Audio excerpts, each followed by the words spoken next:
北海道の歴史って面白いわね。色々調べてみたくなったわ。蝦夷地の歴史に興味があるのか。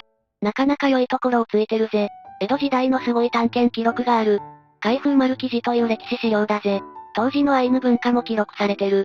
非常に貴重な歴史的文献なんだぜ。今日はこれを詳しく解説していくぜ。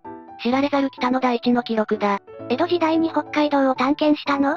どんな記録なのかすごく気になるわ。よし、それじゃあ早速始めるぜ。最後までゆっくりしていってね。まずは開封丸の基本情報からだぜ。水戸藩が建造した巨大な船だ。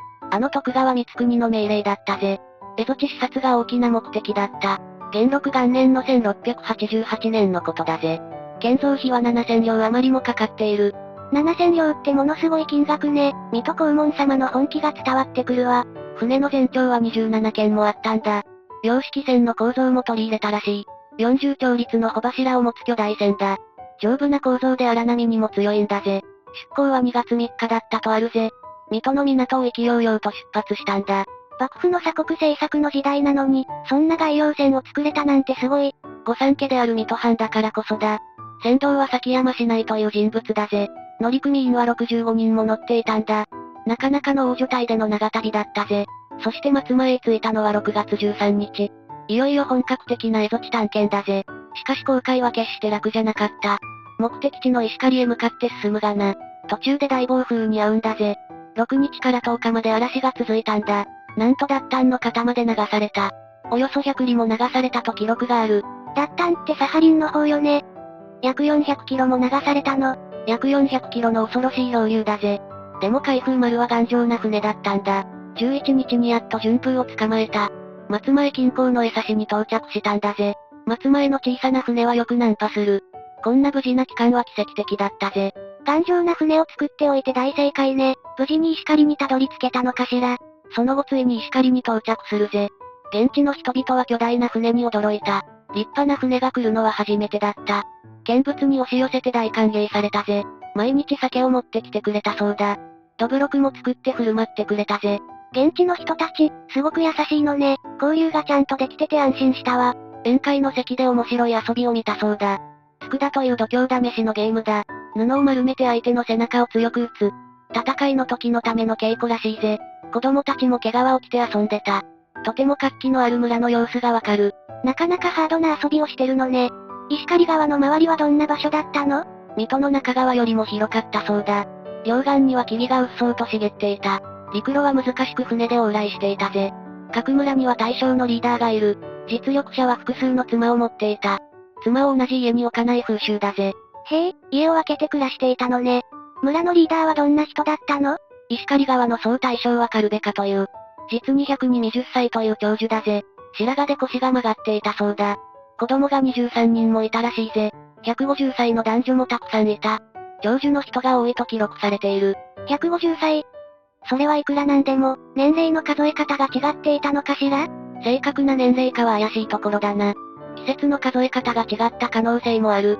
次は彼らの食生活について解説する。主食はやっぱり豊富な酒なんだぜ。干し酒を細かく切って煮て食べた。サメの油をつけて食べていたんだ。生の酒のヒズも好んで食べたそうだ。鼻先の軟骨の部分のことだぜ。やっぱり北海道といえば酒よね。サメの油をつけるのも美味しそうだわ。しかし一つ驚きの事実が記録された。塩を使う習慣がなかったんだぜ。塩漬け保存の技術がなかったんだ。だから生肉はすぐ腐らせてしまった。塩を作るには鉄鍋や燃料が大量にいる。その環境が揃っていなかったんだな。塩を使わない食生活だったなんて、現代の私たちからすると驚きね。だから和人との交易が重要だった。酒100本を米1と2升と交換したぜ。酒やタバコとも頻繁に交換された。酒はアイヌの儀式に不可欠だぜ。カムイへの捧げ物として重要だった。開封丸も江戸酒300樽を積んだぜ。酒と引き換えに美味しいお酒を、異文化交流の基本はやっぱり交易ね。酒を飲む時に特別な道具を使った。記録では嫌だと呼ばれているぜ。これで髭を避けて酒を飲んだそうだ。実はこれイクパ水という道具だ。神へ酒を捧げる神聖な棒なんだぜ。髭よけだと完全に勘違いしたんだな。神聖な儀式の道具だったのね。服や住まいはどんな感じだったの？服は木の皮の繊維で織っていたんだ。おろうなどの樹皮の厚紙だぜ。獣の毛皮なども好んで着ていた。冬でも家の中は暖かかったんだぜ。家の真ん中にはいろりがあったんだ。常に大きな木を燃やしていたそうだ。雪国なのに薄着で平気だったの。ずっと火を焚いてたら暖かいのね。家は柱を立てて熊笹などで拭いた。きちんとした戸や仕切りはないぜ。これが伝統的住居の知性の姿だぜ。床には獣の皮を敷物として使った。人が死んだ時の風習も記録された。病死すると家を壊して放棄する。死者の魂や病魔が家に泊まるからだ。知性、るという古い風習だぜ。死んだ家を放棄するなんて大変ね。人々の見た目はどんな感じだったの？男性は髭を長く伸ばしていたんだぜ。髪は真ん中付近で切り揃えた。豊かな髭をとても大切にしていた。女性は口の周りを青黒く染めたぜ。死ぬ絵と呼ばれる入れ墨のことだ。成人や結婚の証拠だったんだぜ。女性のおしゃれや魔除けの意味ね。身分や階級みたいなものはあったの？リーダーの貴人を鴨居と呼んだ。平侍クラスは日射と記録だ。日射は長老を意味する西パだ。身分の低い者は打たれと呼ばれた。人々や仲間を意味する打たりのことだ。鴨居は神を意味する言葉だぜ。記録者が身分故障と勘違いしたんだ。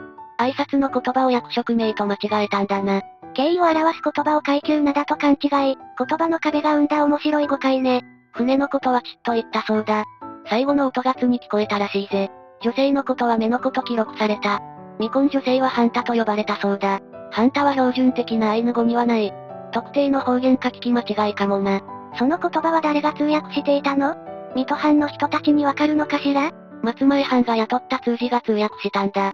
彼らは道南の方言ベースだった。石狩の言葉を松前の通訳が伝える。その過程で誤解も生まれたんだぜ。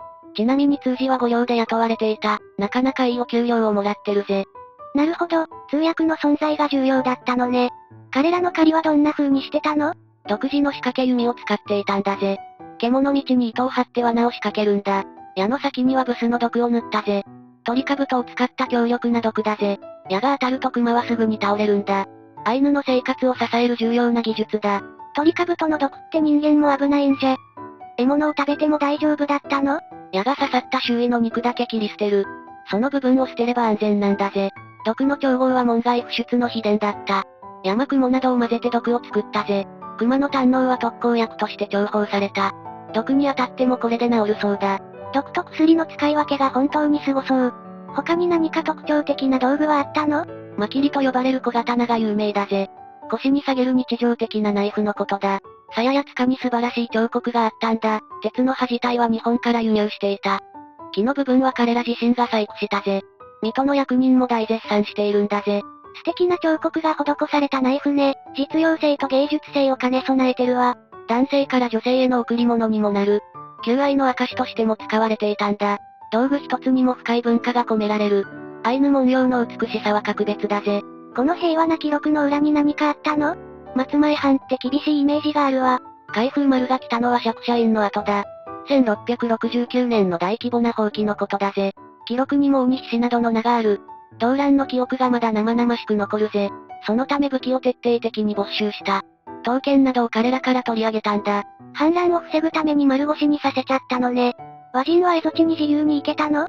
和人の奥地への立ち入りも禁じたぜ。交易の利益を独占するための方策だ。それでもナンパして漂着する和人もいた。そのまま現地で結婚して定住したぜ。現地に14、5人の和人が住んでいた。子供を設けて平和に暮らしたそう。漂流してそのまま家族になっちゃうなんて、なんだかロマンを感じるエピソードね。ロマンといえば義経伝説もあったぜ。源義経や弁慶が渡ってきた噂だぜ。現地には半岩塚という場所もあった。義経の家紋に似た文様を使うんだ。長老を変形と呼んで誤解もした。弁慶の末裔だと勘違いしたんだぜ。なんでも義経に結びつけちゃうのは面白いわ。和人側の都合のいい解釈なのね。文化の交差点ならではの現象だぜ。漂流した和人が伝えた物語かもな。未知の世界への探求心が溢れる。水戸の武士たちも興味津々だったぜ。本当に貴重な観察記録だったのね。それで船はいつ帰途に着いたの？ 8 月初旬に石狩を出港したんだぜ。帰りは悪天候で時間がかかった。8日もかけて松前まで戻ったぜ。松前に投入して風待ちをしたんだ。松前藩からご神物も色々送られたぜ。無事に水戸の港へ到着したんだ。12月27日のことだったぜ。約10ヶ月の大航海が幕を閉じたんだ。無事に水戸まで帰れてよかったわ。色々お土産も持ち帰ったのかしら？アザラシなどの珍しい品もあった。黒い百合のような花も持ち帰ったぜ。水戸の御殿の庭に植えられたぜ。とても大切に育てられたそうなんだ。水戸黄門様もきっと喜んだでしょうね。北海道の歴史が身近に感じられたわ。開封丸の記録は本当に貴重なものだ。異文化の出会いが鮮明に残っている。現代の私たちが歴史を知る手がかりだ。言葉や文化の記録は宝物なんだぜ。というわけで今回の解説はここまでだ。楽しんでもらえたなら嬉しいぜ。いつも詳しく教えてくれてありがとう。また次の動画も楽しみにしてるわ。最後までご視聴いただき、ありがとうございました。この動画が少しでも良いと思ったら、チャンネル登録と高評価をよろしくお願いします。皆さんのコメントもお待ちしています。それでは、また次の動画でお会いしましょう。